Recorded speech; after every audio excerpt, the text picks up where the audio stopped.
मान्यवर, बताया गया कि जब यह घटना हुई उसके बाद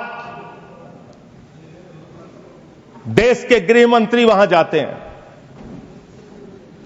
देश के गृह मंत्री ने जाके वहां प्रेस कॉन्फ्रेंस किया, अपनी बात कही।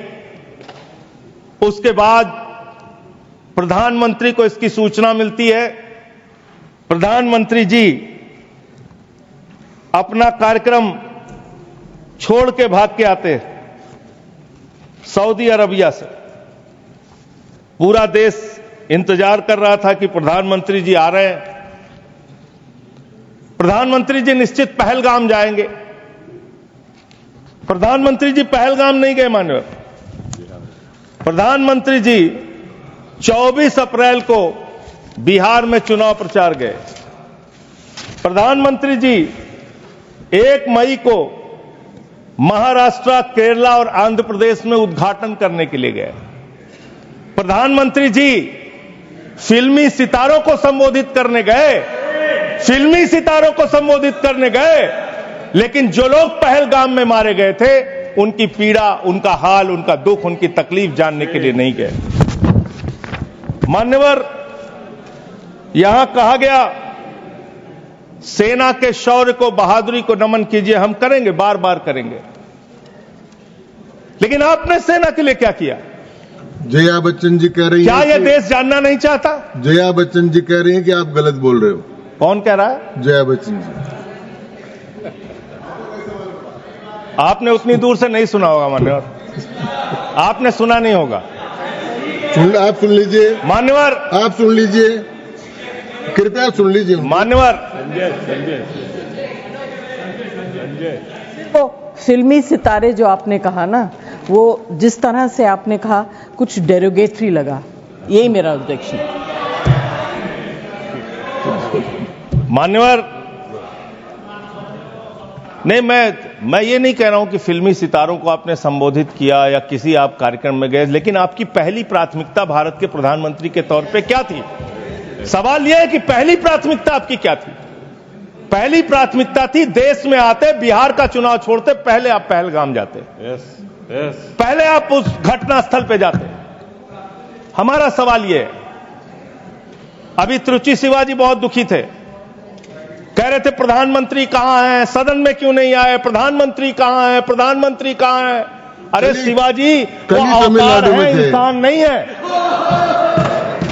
वो अवतार है, कृपया भगवान है, अदृश्य।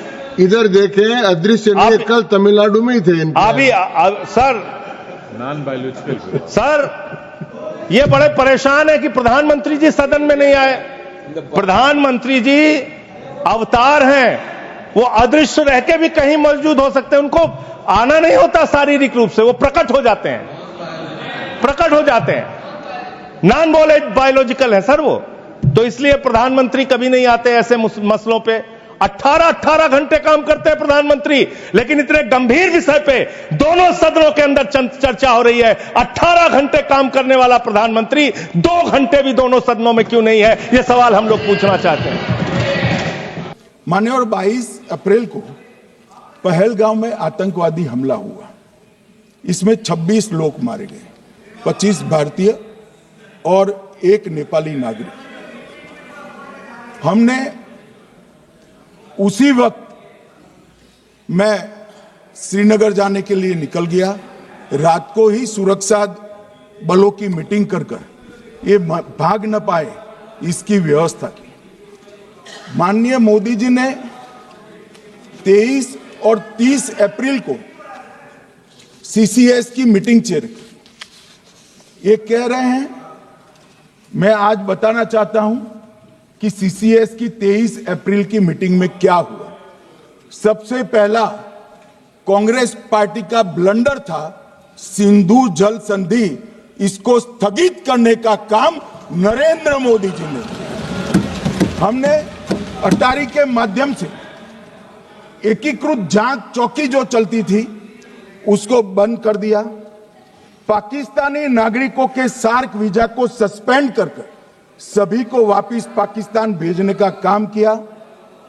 पाकिस्तान स्थित उच्चायोग ने रक्षा, सैन्य, नौसेना के सलाहकारों को अवांछनीय व्यक्ति घोषित किया, संख्या को 55 से घटाकर 30 किया और सीसीएस ने ये संकल्प लिया कि जहां पर भी ये आतंकवादी छुपे हैं उनको और उनकी ट्रेनिंग करने वाले अड्डों को सेना, पुलिस, सीआरपीएफ, बीएसएफ उचित जवाब देगी। मान्यवर, जिस तारीख को ये हुआ उसी दिन ये निर्णय हो चुका। मान्यवर, इसके बाद में कल गोगाई जी कहते थे मोदी जी 24 को पहलगाम जाने की जगह बिहार गए।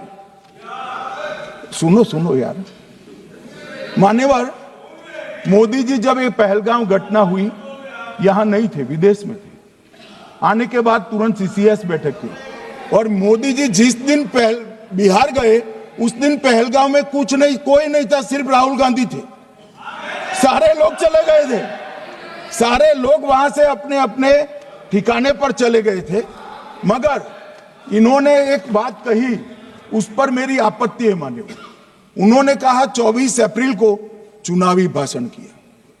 मान्यवर, देश का नेतृत्व करने वाले देश के प्रधानमंत्री की फर्ज होती है कि देश की संप्रभुता पर, देश के नागरिकों पर अगर ऐसा जघन्य हमला होता है तो जनता की भावनाओं के अनुरूप जवाब देना चाहिए।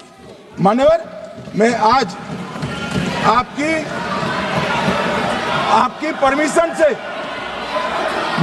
परमिशन से मोदी जी के बिहार भाषण के कुछ अंश पढ़ना चाहता हूं। कोट अनकोट है। 22 अप्रैल को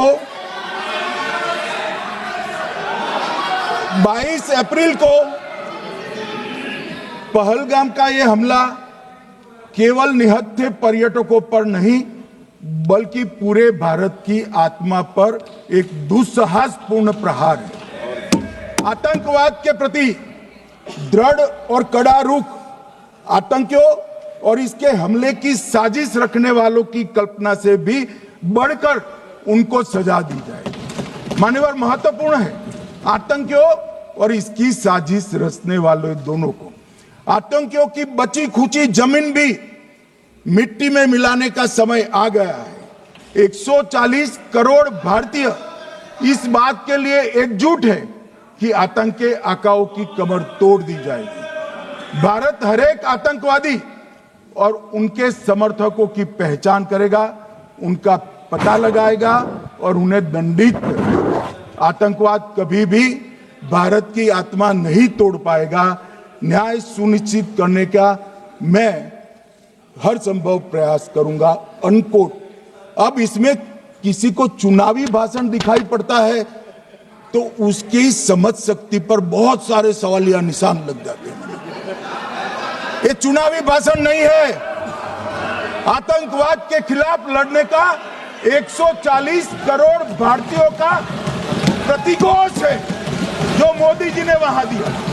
इनको चुनावी भाषण दिखाई पड़ता है। जैसे चश्मे होते हैं ऐसी ही दृष्टि होती है।